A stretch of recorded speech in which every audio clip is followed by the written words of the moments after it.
ಸಚಿವ ನಾಗೇಂದ್ರ ರಾಜೀನಾಮೆಗೆ ವಿಪಕ್ಷಗಳ ಬಿಗಿಪಟ್ಟು. ನೋಟಿಸ್ ಕೊಟ್ಟು ಚರ್ಚೆ ಮಾಡಿ ರಾಜೀನಾಮೆ ಕೇಳಿ. ಚರ್ಚೆ ಮಾಡದೆ ಸುಮ್ಮನೆ ರಾಜೀನಾಮೆ ಕೊಡಿ ಅಂದ್ರೆ ಹೇಗೆ ಅಂತ ವಿಧಾನ ಪರಿಷತ್ನಲ್ಲಿ ಸಿಎಂ ಡಿಕೆ ಶಿವಕುಮಾರ್ ಹೇಳಿಕೆ ಕೊಟ್ಟಿದ್ದಾರೆ. ಹಿಂದೆ ನಾನೇ ನಾಗೇಂದ್ರ ಅವರಿಂದ ರಾಜೀನಾಮೆ ಕೊಡಿಸಿದ್ದೆ. ಪ್ರತಿಪಕ್ಷಗಳ ನಾಯಕರು ಹೋರಾಟ ಮಾಡೋದ್ರಲ್ಲಿ ತಪ್ಪಿಲ್ಲ. ನೋಟಿಸ್ ನೀಡಿದ ಬಳಿಕ ಸದನದಲ್ಲಿ ಚರ್ಚೆ ಮಾಡಲಿ.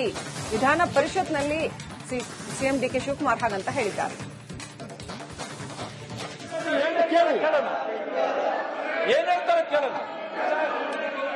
ಕೂತ್ಕೊಳ್ರಿ ನಿಮಿಷ, ಕೂತ್ಕೊಳ್ರಿ ಕೂತ್ಕೊಳ್ಳಿ.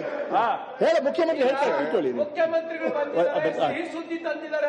ಆಯ್ತು, ಕೇಳಿ ಮಾತು ಕೇಳಿ, ಅವ್ರ ಮಾತು ಕೇಳಿ. ನಾವು ಅಂದ್ಕೊಂಡಿದೀವಿ ನಮ್ಮ ಮುಖ್ಯಮಂತ್ರಿಗಳು.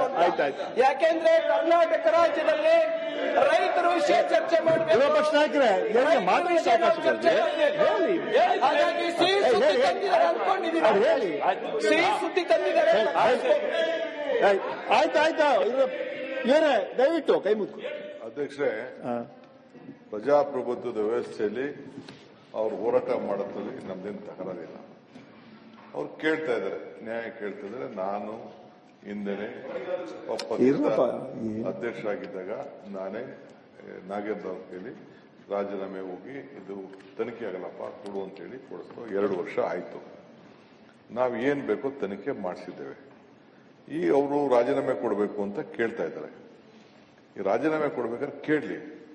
ಒಂದು ನಿಮ್ಮನ್ನು ನೋಟಿಸ್ ಕೊಟ್ಬಿಟ್ಟು ನಾವು ಚರ್ಚೆ ಮಾಡಿ ಏಂತಕ್ಕೆ ರಾಜೀನಾಮೆ ಕೊಡಬೇಕು, ಏನೇನು ಕಂಡು ಹಿಡಿದ್ರು, ಅವ್ರ ಹತ್ರ ಏನೇನು ಮಾಹಿತಿ ಇದೆ, ಅವ್ರಿಗೇನು ಸಿಬಿಐನವ್ರು ಏನ್ ಕೊಟ್ರು, ಇಡಿ ಅವ್ರು ಏನ್ ಕೊಟ್ರು, SIT ಏನ್ ಕೊಟ್ರು, ಅದೆಲ್ಲ ಕೂಡ ತಂದು ಜನ ಮುಂದೆ ಇಟ್ಟು ಜನರಿಗೆಲ್ಲ ಗೊತ್ತಾಗಿ ಇದಕ್ಕೋಸ್ಕರ ನಾನು ರಾಜೀನಾಮೆ ಕೇಳ್ತಾ ಇದ್ದೀನಿ ಅಂತ ಅಟ್ಲೀಸ್ಟ್ ಮಾಡಿದ್ರೆ ಆ ಸ್ಥಾನಕ್ಕೆ ಇವರೆಲ್ಲ ಸಂವಿಧಾನ ಪೀಠದಲ್ಲಿ ವಿರೋಧ ಪಕ್ಷದ ನಾಯಕರಿದ್ದಾರೆ, ಅವರೆಲ್ಲ ಅವಕಾಶ ಇದೆ.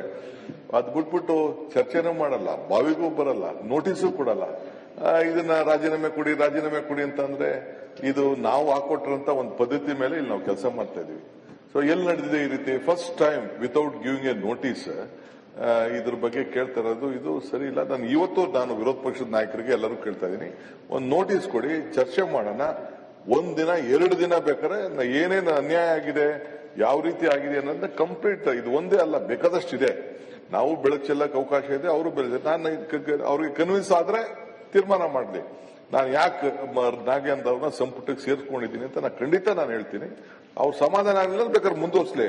ಚರ್ಚೆನೇ ಇಲ್ದೇನೆ ಸುಮ್ಮನೆ ರಾಜೀನಾಮೆ ಕೊಡಿ, ಭ್ರಷ್ಟು, ರಾಹುಲ್ ಗಾಂಧಿ ಮನೆಗೆ ದುಡ್ಡು ಹೊಂಟೋಯ್ತು, ಭ್ರಷ್ಟ ಸರ್ಕಾರ, DK ಶಿವಕುಮಾರ್ ಸರ್ಕಾರ, ಇವೆಲ್ಲ ಏನೇನೋ ಹೇಳ್ಕೊಂಡು ಕೂತ್ಕೊಂಡ್ರೆ ಅಟ್ಲೀಸ್ಟ್ ಆಗ್ತದೆ. ದಯವಿಟ್ಟು ಪ್ಲೀಸ್ ಇವತ್ತು ಕೂಡ ನೋಟಿಸ್ ಕೊಡಿ, 2 ದಿನ ಚರ್ಚೆ ಮಾಡಿ.